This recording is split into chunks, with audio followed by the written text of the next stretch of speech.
Gracia que me alcanzó, amor que no soltará.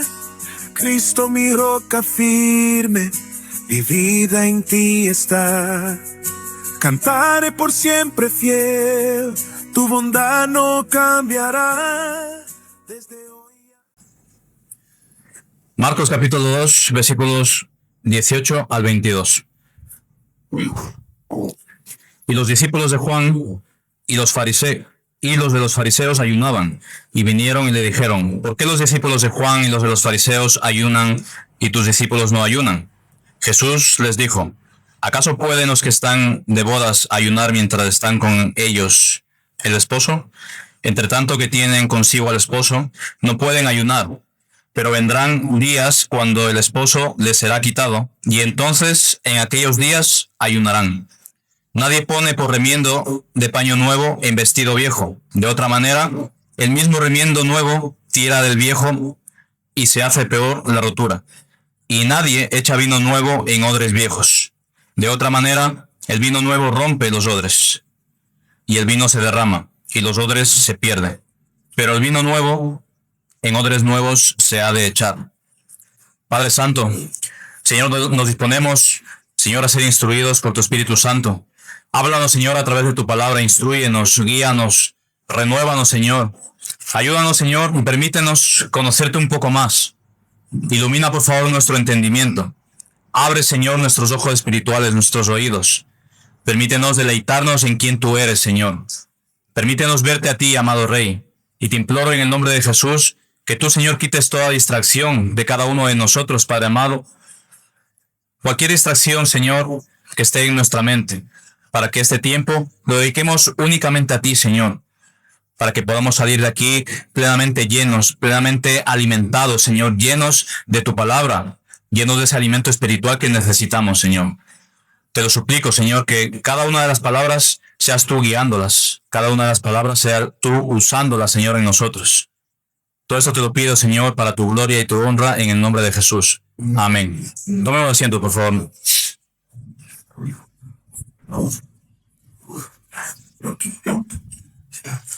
Vamos a ver en este texto la gran cuestión aquí en estos versículos. Vamos a ver que realmente no es el ayuno. Vamos a ver que la gran cuestión es quién es Jesús y qué significa su venida. Pero sin embargo vamos a ver el por qué en ese momento ellos se centran en el ayuno. Desde que el Señor Jesús comienza ya en el capítulo 2 perdonando pecados, hemos visto cómo la oposición va creciendo. Cada vez va en aumento. Primeramente la oposición, ¿cómo era? Era oculta, era en el corazón de los escribas y fariseos. Era muy discreta. Algunos cuestionaban, pero ¿cómo es que este perdona pecados? Luego más adelante, ¿qué pasaba? ¿Por qué comen con publicanos, con pecadores? Y ahora aparece una nueva cuestión relacionada con la religión, lo que ellos consideraban su visión de la religión, que es el ayuno. Para los judíos tenía una importancia muy, muy valiosa, y veremos que a veces distorsionaba de lo que realmente enseñaba la Escritura. Toda esta posición va creciendo de tal manera que llega a un punto máximo de la posición, y lo veremos dentro de poco en el 3:6. Cuando los fariseos finalmente, después de todo, ¿por qué perdona pecados? ¿Por qué se reúne con estos? ¿Por qué el ayuno el sábado? Termina en el 3:6 diciendo: esto ya se ha ido de las manos, tenemos que quitarlo del medio.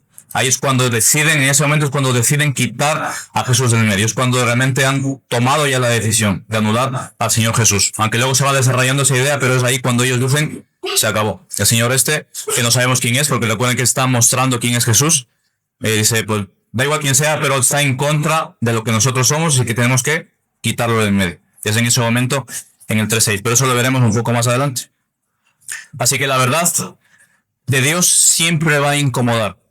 A medida que la verdad se va revelando más y más, a más profundidad, siempre va a incomodar al hombre.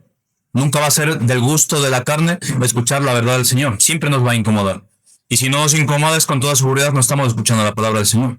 Porque nuestra carne se tiene que incomodar. A la carne no le gusta la palabra del Señor. Así que cuando el hombre se enfrenta a ella, solamente existen dos caminos. O bien, como hemos cantado, nos humillamos ante Él. Reconocemos nuestra debilidad, reconocemos nuestra necesidad. O terminamos endureciendo más aún el corazón. Es lo que nos enseña la Escritura. Hay dos caminos. No nos quedamos simplemente escuchando, diciendo, bueno, pues esto no es para mí, no, sino que la palabra produce eso en el ser humano. O bien humilla al pecador y lo trae a los pies de Cristo, o bien endurece ese corazón que ya está endurecido por el pecado aún más, como estaba ocurriendo con los fariseos y los escribas. La palabra, el Señor, mientras se iba revelando, se iba mostrando cada vez más, se iban endureciendo mucho más. Los fariseos, los escribas, todo el sistema religioso se iba endureciendo cada vez más, porque no querían aceptar lo que estaban viendo.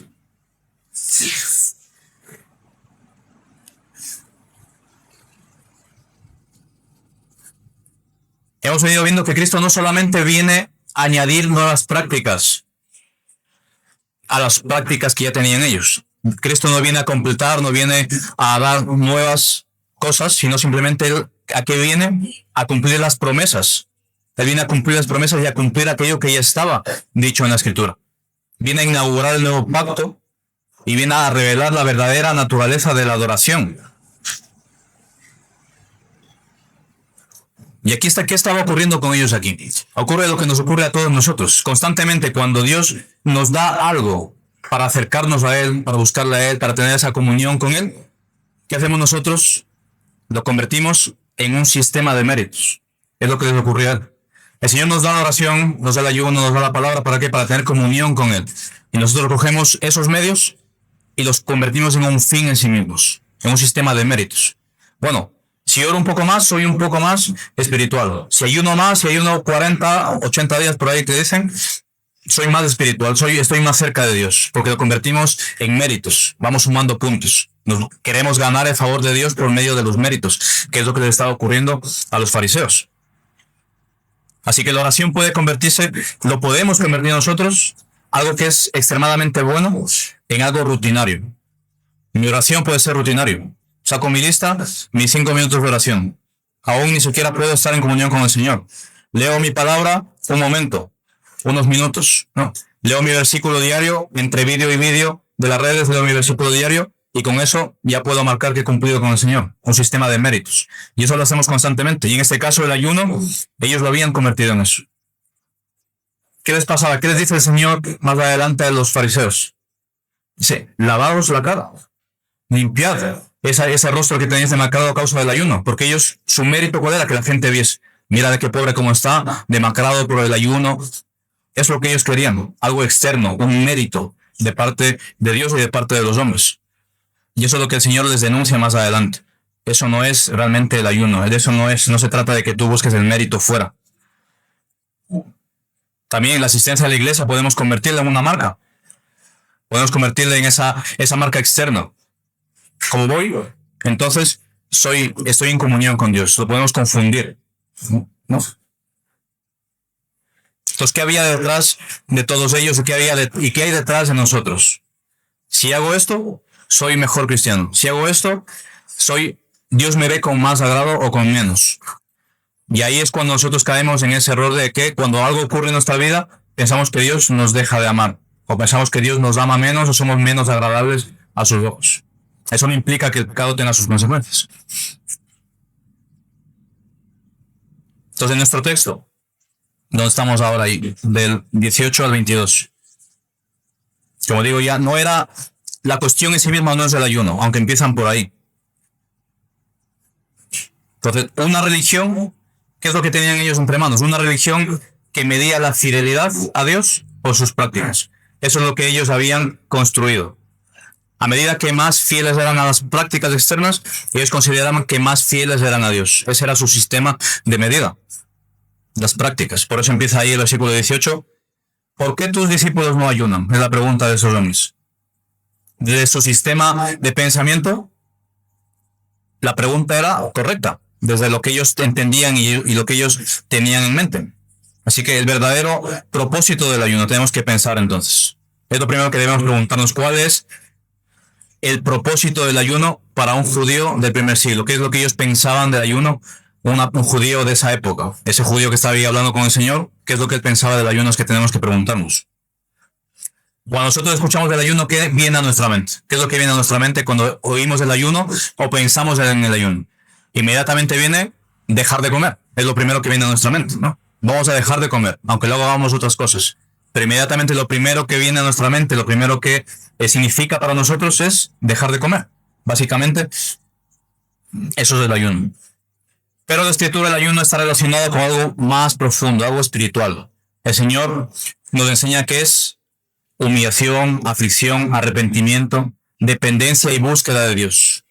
Es lo que la escritura nos enseña respecto al ayuno. Eso es lo que tiene que estar detrás del verdadero ayuno.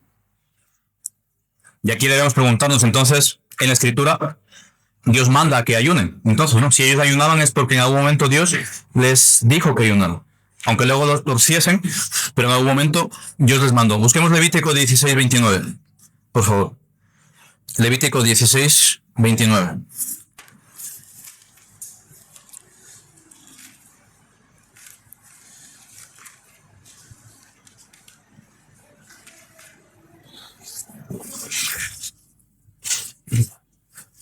En el capítulo 16 vamos a tener, nos va a explicar el día de la expiación. Es en ese contexto del día de la expiación en el cual el Señor establece el único ayuno obligatorio que el Señor establece en la ley, está relacionado con el día de la expiación. Dice ahí versículo 16, 29. Y esto tendréis por estatuto perpetuo. En el mes séptimo, a los 10 días del mes, afligiréis vuestras almas, y ninguna obra haréis, ni el natural, ni el extranjero que mora entre vosotros. Para un judío de ese tiempo, el día de expiación era de la fiesta más importante, porque era el momento en el cual el pecado del pueblo, el pecado del sacerdote, todo ese pecado que se iba acumulando, en ese día se echaba sobre un animal que se le enviaba al desierto, donde moría, y ahí se terminaban esos pecados. Entonces, por eso era importante. Y en ese día es cuando ellos debían afligir su alma. Ahí no vemos ayuno por ningún lado, pero dice afligir vuestras almas. Si vais ahí a Isaías 58:3, ahí vamos a ver esa relación de ayuno con afligir el alma. Isaías 58:3. Ahí nos va a dar a entender que cuando ellos escuchaban afligir el alma, estaban entendiendo ayunar.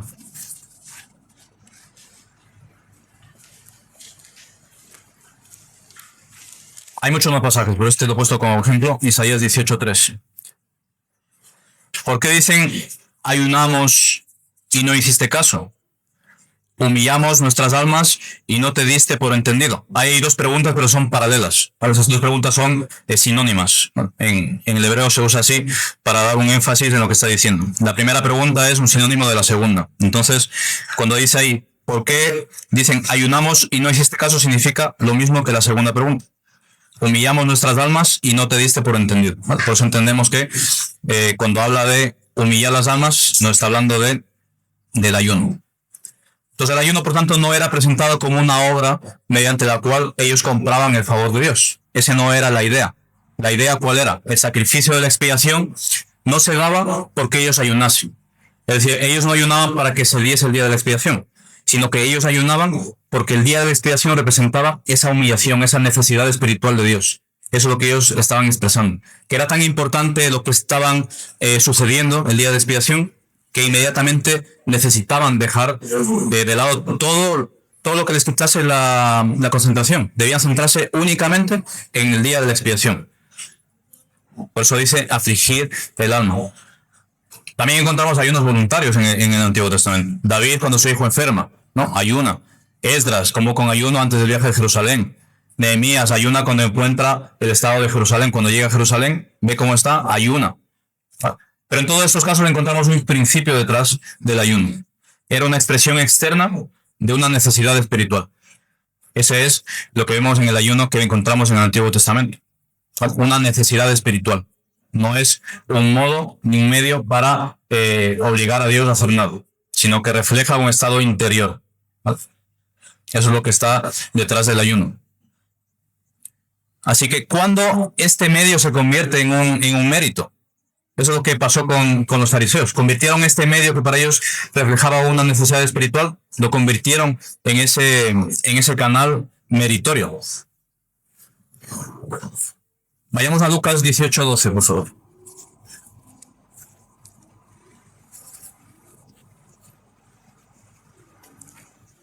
Lucas 18:12. Dice los fariseos: ayuno 2 veces por semana, doy diezmos de todo lo que gano. Si buscamos en la ley, en el Antiguo Testamento, no encontramos esto en ningún sitio, de que tuviesen que ayunar 2 veces por semana. No encontramos nada de esto que él está diciendo. Era una práctica religiosa que por las costumbres habían adquirido una importancia incluso a la altura de la escritura. Para ellos era tan importante sus prácticas que incluso en ocasiones iban en contra de lo que enseñaba la escritura. Así que esto no lo vamos a encontrar, pero sin embargo ellos que hacían, ayunaban 2 veces. Incluso si podían más, si la escritura mandaba hacer una cosa, ellos decían el doble o mucho más para ganarse el favor de Dios. Entonces, ¿cuál es el razonamiento que está detrás del versículo 18? Cuando dicen, ayunan los discípulos de Juan, de los fariseos. ¿Qué es lo que está detrás de su razonamiento de los fariseos? Nosotros ayunamos. Los discípulos de Juan ayunan. No, conforme a su sistema de pensamiento era correcto, ¿no? Porque era lo que su costumbre les mandaba, que debían ayunar. Los discípulos de los fariseos, de todos ellos, de los maestros, debían ayunar. Pero la conclusión es, los discípulos de Jesús no ayunan. Entonces concluyen que, por lo tanto, algo tiene que estar mal con este maestro. Algo no está bien con este maestro que sus discípulos no ayunan. Es decir, lo vimos también cuando Jesús perdona los pecados. Ellos dicen, no, oye, solamente Dios puede perdonar pecados. Y es correcto la afirmación. O sea, la premisa, el principio es correcto como aquí. Ayunan los unos, ayunan los otros. Y al igual que cuando Dios perdona pecados, Jesús perdona pecados, dicen, solamente Dios puede perdonar pecados. Y es correcto esa afirmación. Pero la conclusión que dijeron blasfema era incorrecta. Y aquí en este caso dice, algo está pasando mal con Jesús porque sus discípulos no ayunan. Entonces, tener unos principios, unas ideas principales, unas premisas correctas, obligatoriamente no nos va a llevar a la verdad. Tenemos que razonar correctamente. Yo puedo tener varios principios correctos, pero si yo no los razono correctamente, no me van a llevar a la verdad, me pueden llevar al error. Y eso es lo peligroso. Lo peligroso de eso. ¿Por qué? Porque podemos caer en un legalismo. Porque las ideas principales son correctas, entonces pienso que la conclusión también lo es. Pero vemos que en este caso no lo es. Llamaron a Jesús blasfemo. Aquí en este caso están diciendo que algo está yendo mal con el Jesús porque no están ayunando. Entonces el legalismo que estaba inmerso en la cultura había adquirido una autoridad que Dios no había dado. Las costumbres existen, somos animales de costumbre. Todos tenemos costumbres. En nuestra casa, en la iglesia, en la sociedad tenemos costumbres. Pero la costumbre de ellos, de su cultura, habían dado autoridad incluso por encima de la escritura. Ese era el problema. La cultura dice que ayunas. ¿Por qué no ayunas? Como no ayunas, entonces estás mal. Están juzgando a Dios. ¿Por qué? Por la sabiduría del hombre y no por la sabiduría de Dios. Y esto no les ocurre solamente a los fariseos. Convertir en una medida de espiritualidad las prácticas nos ocurre a nosotros y nos autoengañamos, ¿no? ¿En cuántas ocasiones no hacemos cosas y pensamos para quietar nuestra conciencia que con eso ya hemos cumplido con el Señor? Y también pensamos que si no lo hacemos, ya Dios de una otra manera está disgustado conmigo, ya no me ama tanto, pero sabemos que ¿qué pasa del amor de Dios? ¿Cómo es el amor de Dios? Es perfecto, Él ama a perfección, en plenitud. No ama más ni ama menos. El amor de Dios es perfecto. Ese es el amor que nos ha dado. Es el amor que tiene por nosotros. Entonces Dios no nos deja de amar porque hagamos más o hagamos menos. Dios nos ama por Cristo. No nos ama por nuestros méritos. No nos ama por lo que nosotros hagamos o dejemos de hacer. ¿Va a venir consecuencias de nuestro pecado? Sí. Pero su amor es perfecto. Eso es lo que nos debemos siempre tener en cuenta. Así que el vestir de una manera, el orar de una manera, hacer ciertas cosas no nos van a acercar más al Señor. Y como digo, esto no estoy diciendo que no vivamos piadosamente delante de Dios, debemos de hacerlo. Debemos reflejar lo que está en nuestro interior. Pero tiene que ser una consecuencia de quien ya somos. No al contrario, no hacerlo para ganarnos el favor de Dios, sino que a causa de que Dios ya nos ha amado primero, entonces, consecuentemente, nuestra manera de vivir, de vestir, de hablar, de pensar, debe reflejar ese estado interior. Pero para ellos era justo lo contrario.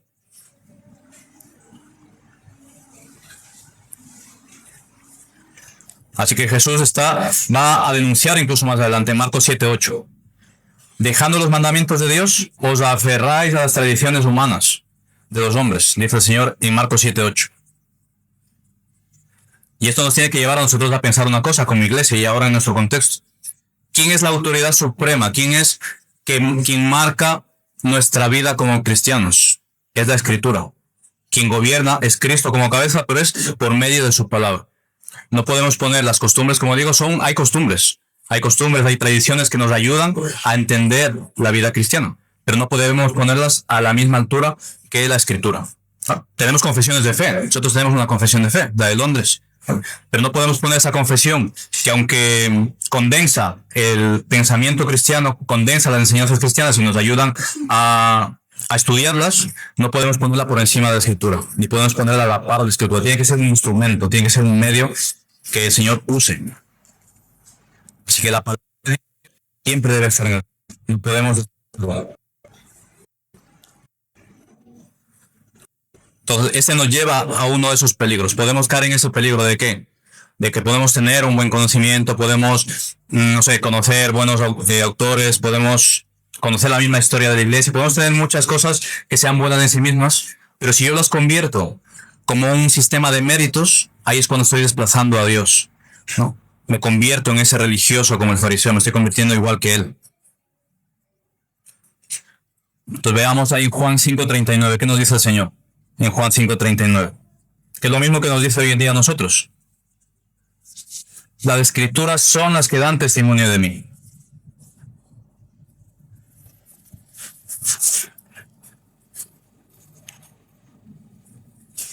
Son las Escrituras las que dan testimonio de Dios. No lo da la tradición, no lo da las costumbres, no lo da absolutamente nada, sino lo da la Escritura. Entonces podemos caer en ese error. ¿Por qué? Porque un sistema legalista, ¿qué produce un sistema legalista? Produce hombres extremadamente religiosos, incluso disciplinados, incluso correctos en sus prácticas externas. Pero puede estar completamente alejado del Dios a quien dice conocer y a quien dice servir. Entonces por eso no debemos caer en ese error de sustituir ni a Dios ni a la Escritura por cosas humanas. Entonces la presencia del esposo, vamos a ir al versículo siguiente, 19 en adelante. Vamos a ver que la presencia del esposo transforma el sentido del ayuno. Dice el Señor ahí, versículo 19, el esposo está con ellos. El esposo está con ellos. No están en una boda. En este pasaje no se encuentran en ninguna boda. Y el Señor les está hablando a los fariseos. Ellos de repente, el Señor les habla de una boda y ellos se habrán quedado un poco pensando, ¿qué es esto de la boda? ¿Por qué me habla de una boda si no hay ninguna boda, no? Cualquiera de nosotros estamos conversando y me sacas un tema que no tiene aparentemente nada que ver. Pero sí tiene que ver, ahí vamos ahora. Hasta el momento recuerden que la conversación gira en torno al ayuno.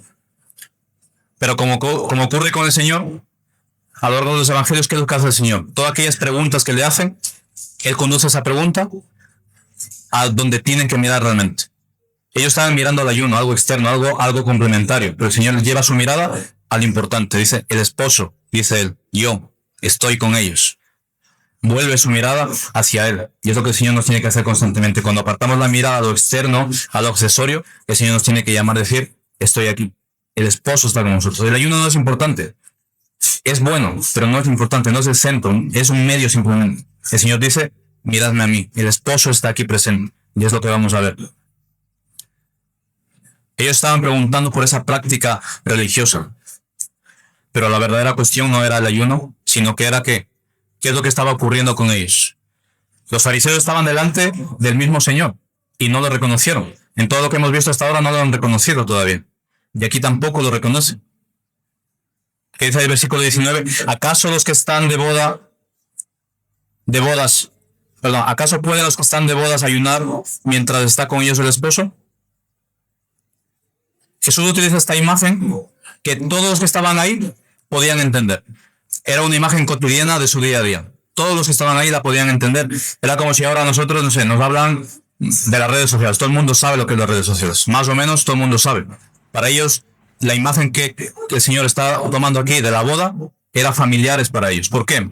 ¿Y por qué toma esa imagen? Y vamos a ver, en la cultura judía, ¿qué ocurría con las bodas? Era un momento de alegría, de celebración, que normalmente todos los que estaban ahí, todos conocidos, participaban de esa boda, de una u otra manera. Se alegraban con el novio, con la novia, participaban con ellos. Entonces, en ese contexto, cultural para ellos, cuando estaban celebrando una boda, que alguien dijese, oye, yo sé que estáis de boda, pero yo estoy ayunando. Era incorrecto para ellos, porque todos debían alegrarse con los que se estaban casando. Entonces, para ellos culturalmente, si alguien decía de repente en ese momento, no, yo estoy ayunando, conmigo no cuentes, estaba mal visto. Y es ahí donde se está llevando el Señor, respecto al ayuno. Estoy aquí. ¿Qué es lo que pasaba en las bodas judías? La novia iba con sus familiares, con sus amigos, vestidas, pero ¿qué tenían que hacer? Esperar al novio. Cuando el novio llegaba, era cuando iniciaba la celebración. Entonces, ¿qué le está diciendo aquí el Señor? Oye, ahora yo estoy aquí, por lo tanto no cabe ni la espera ni tampoco el ayuno. No concordaba con lo que estaba sucediendo realmente, y es lo que está pasando. Entonces, al presentarse el Señor como el esposo, está utilizando una imagen del Antiguo Testamento. No estaba solamente hablándoles de una boda típica judía de la época, sino que está tomando una imagen del Antiguo Testamento. Y vamos allá a buscarlo. En Isaías 54, 5. Isaías 54, 5. El Antiguo Testamento era un título para Dios, el esposo de su pueblo. Isaías 54, 5.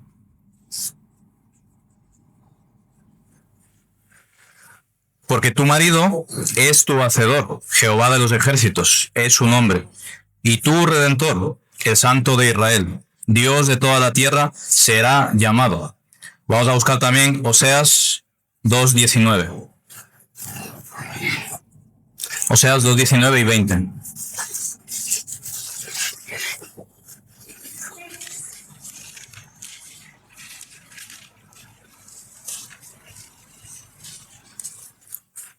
Y te desposaré conmigo para siempre, te desposaré conmigo en justicia, juicio, benignidad y misericordia, y te desposaré conmigo en fidelidad, y conocerás a Jehová.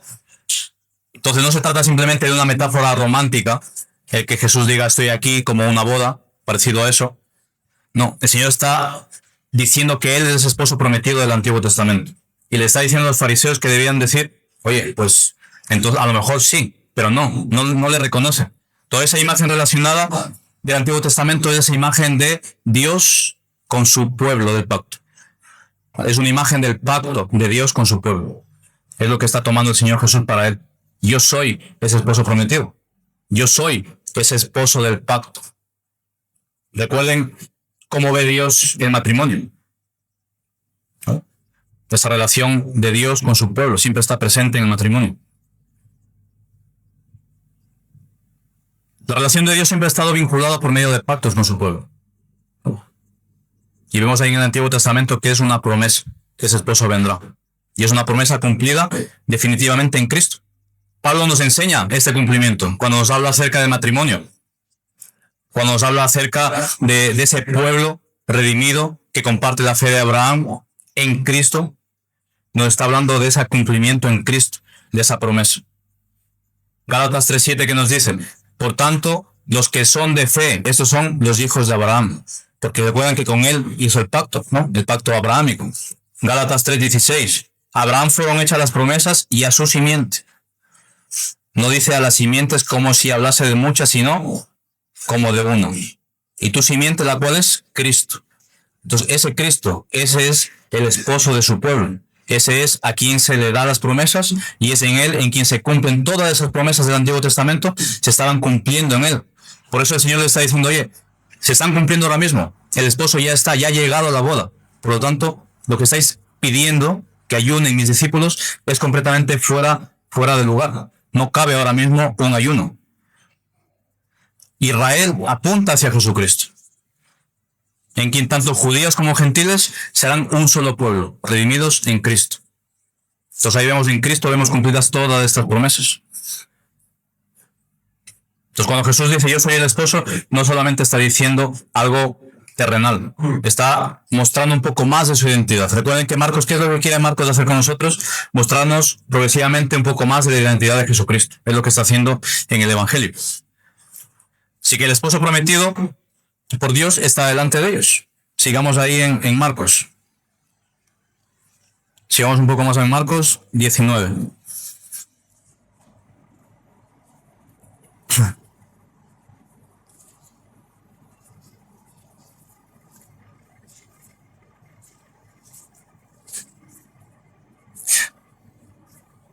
¿Recuerdan un poco ustedes cuando el Señor Jesús nace, ¿no? En Lucas 2:10.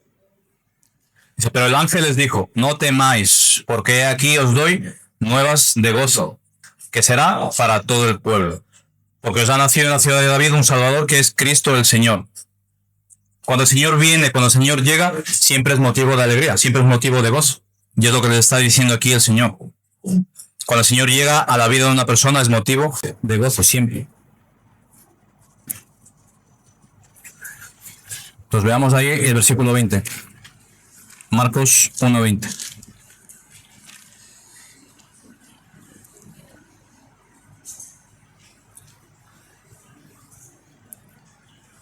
Pero vendrán días cuando el esposo les será quitado, y entonces en aquellos días ayunarán. Aquí encontramos la primera referencia del Señor Jesús hacia su muerte. Pero como ven, está velada, todavía no es clara, porque lo que dice el Señor ahí, ellos no entienden. Ya entienden lo de la boda, pero no entienden cómo es que el esposo va a ser quitado. Es la primera referencia que el Señor de manera todavía opaca les dice lo que va a ocurrir más adelante. Es la primera referencia a su muerte. El Señor dice, aquí encontramos una referencia y va a ser el esposo quitado. Versículo 20. El esposo les será quitado y entonces ayunarán. ¿Qué significa esto de que será quitado? Recuerden ahí lo que les dije, versículo 3:6. Tomarán la decisión de ¿qué? De quitarlo de tal manera brusca, de violenta. Es decir, será rechazado por todos. Será entregado y será crucificado. A eso se está refiriendo. Pero ellos todavía no lo entendían ahí. Pero esto ya estaba anunciado en Zacarías 13:7, perdón. Si lo buscamos ahí, Zacarías 13:7.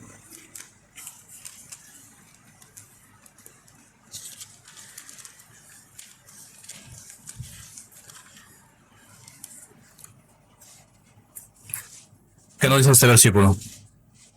Zacarías 13:7.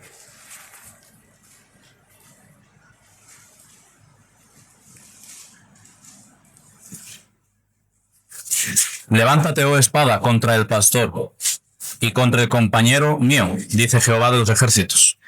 Hiere al pastor y serán dispersadas las ovejas.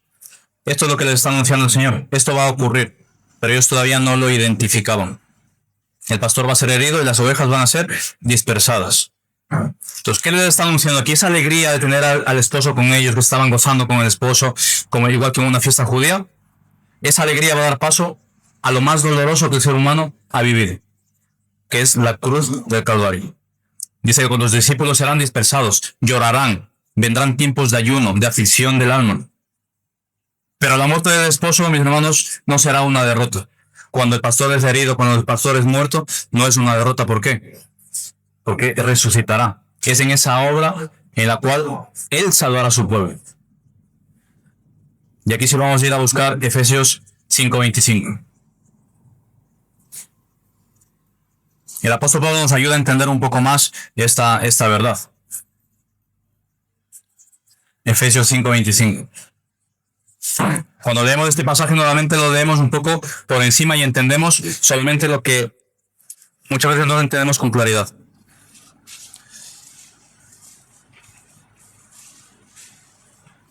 Maridos, amad a vuestras mujeres, así como Cristo amó a la iglesia y se entregó a sí mismo por ella. Pablo era un judío, que todo esto que está hablando el Señor ahí de la boda judía, de que el novio llega, de que está con ellos, del ayuno, esto Pablo lo tenía en mente. Y cuando escribe esto Pablo, es esto lo que él tiene en mente. Así como Cristo estuvo allá en las bodas con sus discípulos y estaban gozándose, y cuando luego muere, pero resucita, esa es la manera en que Cristo ama a la iglesia y es la manera en que los esposos deben amar a sus esposas, hasta lo sumo, hasta la entrega máxima. Ese es el amor sacrificial que Cristo nos enseña. Cristo entregándose por su iglesia, por su esposo. Ese es el ejemplo que nos está dejando aquí y es como nosotros debemos vivir. Es como nosotros realmente como esposos debemos vivir. Como Cristo por su iglesia. Ese esposo que vino y se gozó, pero luego se entregó. Pero no se entregó y ya está, sino que resucitó y luego vamos a ver que Él vendrá. Así que el versículo 20, donde estamos ahora, dice que el esposo será quitado. Pero luego vendrá una ascensión. El Señor, sabemos que ascendió a los cielos, ¿no? Entonces ahora como iglesia, ¿cómo estamos? El Señor Jesús vino, el Señor Jesús ascendió, Y ahora, ¿dónde nos encontramos? Estamos viviendo como iglesia en medio de dos grandes acontecimientos. Uno que ya ocurrió y uno que ocurrirá. Ya vino la primera vez y prometió que vendrá una segunda vez. Estamos ahí, en ese espacio de tiempo en el cual estamos pendientes, esperando a que el novio vuelva a buscar a su novia. En ese acontecimiento nos encontramos. Y eso es una promesa del Señor Jesús. Y todo lo que Él ha prometido hasta ahora lo ha cumplido.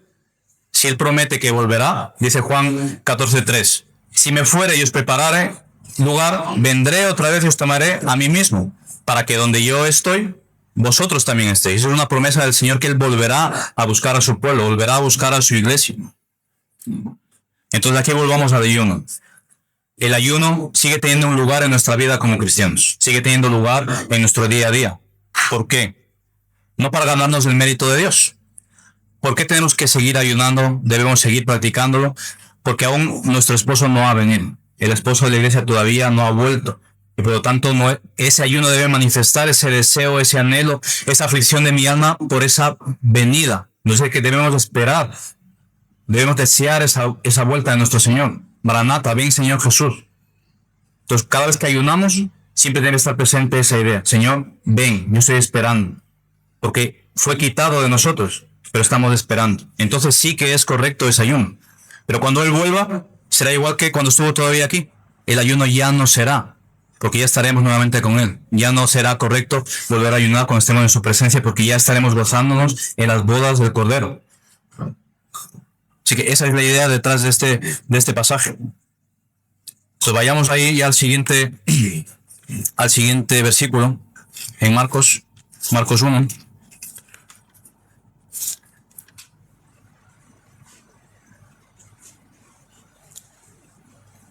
Pero antes de continuar, para que podamos meditar, ¿cuántas prácticas cristianas o religiosas tienes en tu vida? ¿Qué haces en tu día a día que consideras prácticas cristianas? ¿Qué consideras prácticas que debes hacer como cristiano? Pero la pregunta que debemos hacernos es, ¿eso que yo hago realmente me está llevando a ver al esposo con claridad? ¿Me está llevando a obedecerlo, a amarlo? ¿O me está llevando simplemente a ganarme el mérito de Dios? ¿A dónde me conducen mis prácticas diarias? ¿Qué es lo que yo quiero conseguir?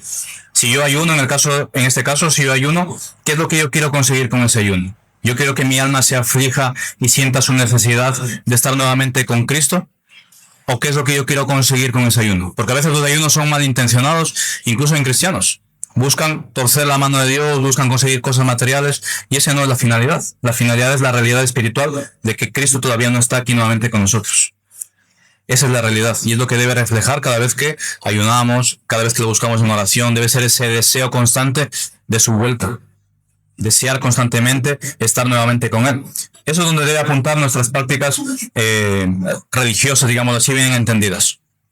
Es a donde debe apuntarnos. A ver con más claridad dónde nos encontramos, cuál es nuestro estado, qué deseamos más adelante. Porque nuestro tiempo en este mundo es pasajero. Tenemos los días contados. Entonces debemos pensar qué anhela mi alma, a dónde tiene que mirar mi alma, dónde estoy mirando. A veces vivimos como si vamos a vivir aquí eternamente, pero debemos saber hacia dónde debemos mirar. Debemos mirar hacia el esposo. Debemos mirar hacia aquel quien es nuestra luminaria. Porque sea que nos adelantemos, sea que no, finalmente nos presentaremos delante de Él. Entonces, si yo soy suyo, debo desear eso. Porque ya ese ayuno espiritual, cesará. Volveré nuevamente a gozarme con el esposo. Esa es lo que nos está enseñando aquí. Pero el Señor no se queda ahí. No simplemente explica verdaderamente lo que ocurre con el ayuno, sino va un poco más allá. En el versículo 21. Dice, nadie pone remiendo de paño nuevo en vestido viejo. De otra manera, el mismo remiendo nuevo tira del viejo y se hace peor que la rotura. Es una imagen bastante sencilla, también entendemos ahora. Normalmente ellos, sus telas eran hechas de... se me da la palabra. De lana. La lana cuando se moja, cuando se lava, se encoge.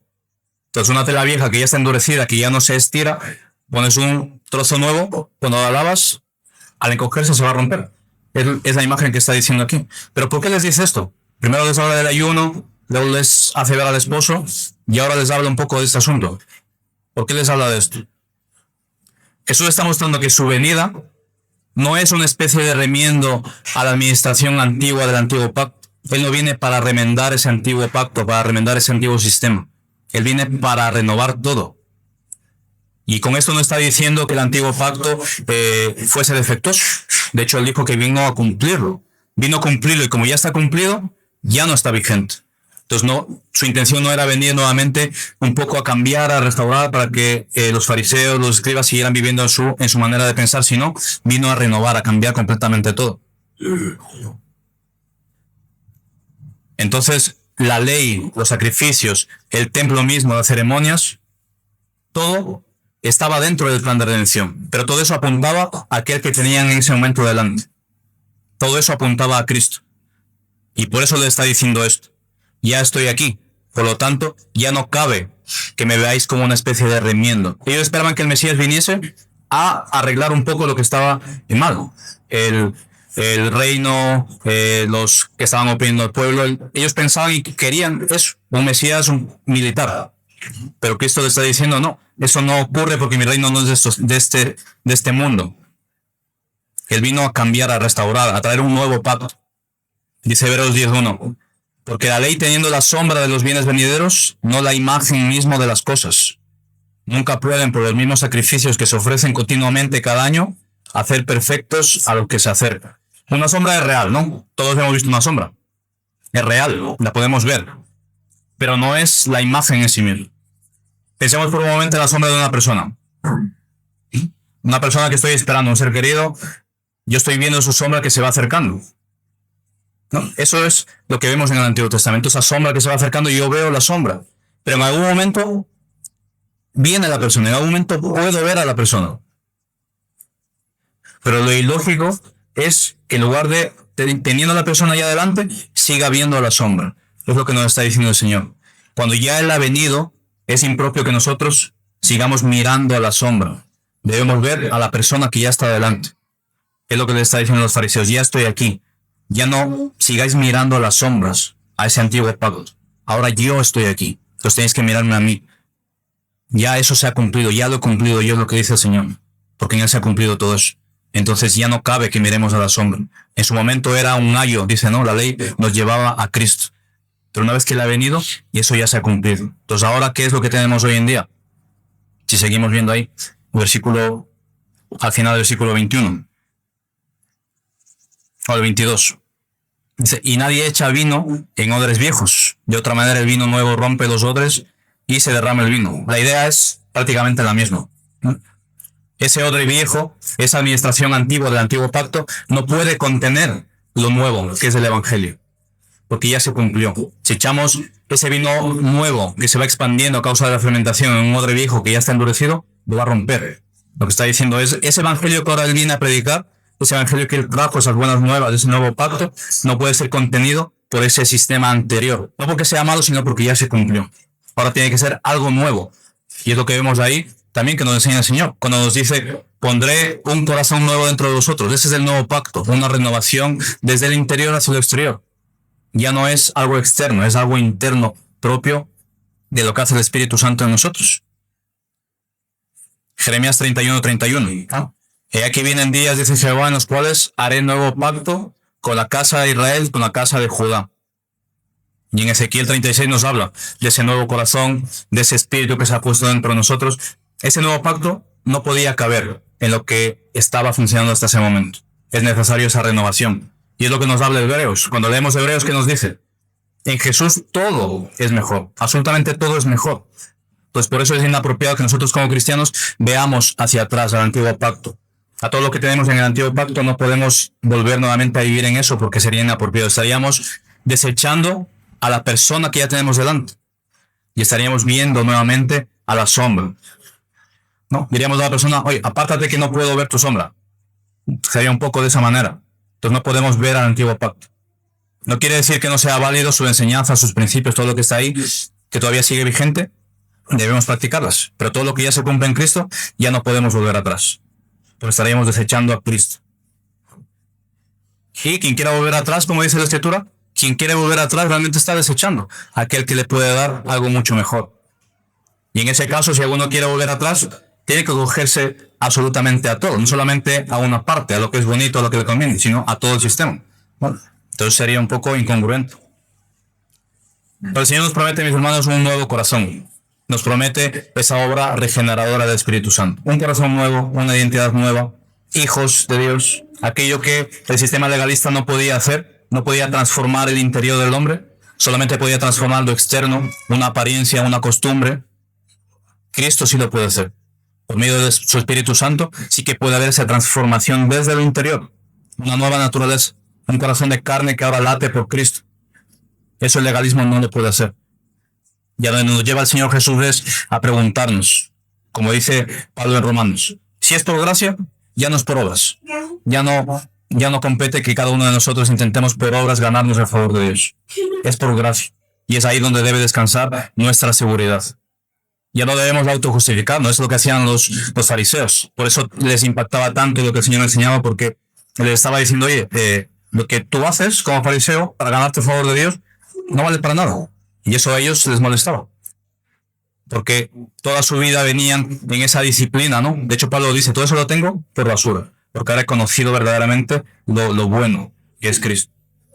Entonces el Señor le dice, no, eso que tú haces de pararte en las plazas a orar, a ayunar, que todo el mundo te vea, todo esto, no vale.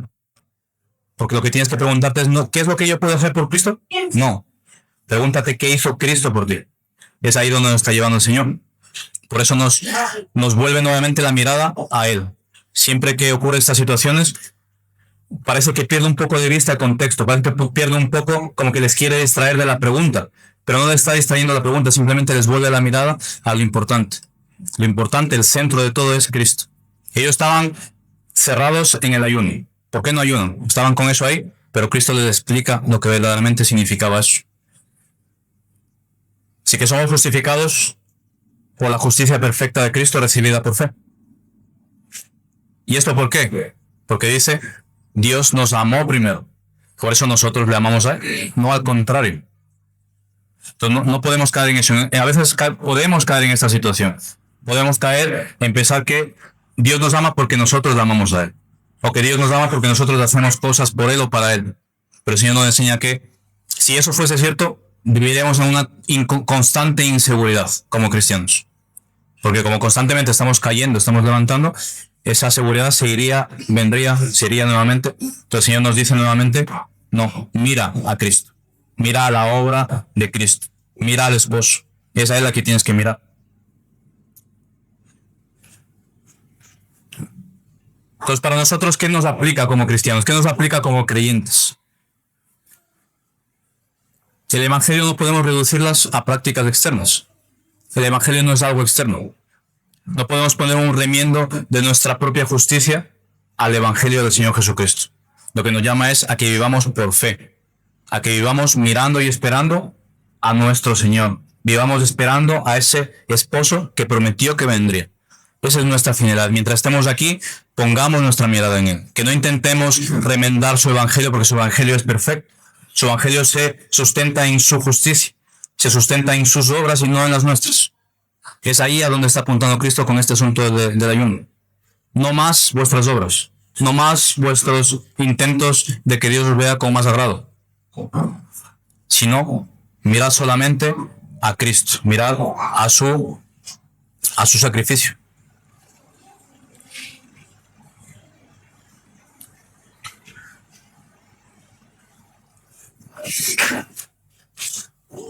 Así que para terminar, mis hermanos,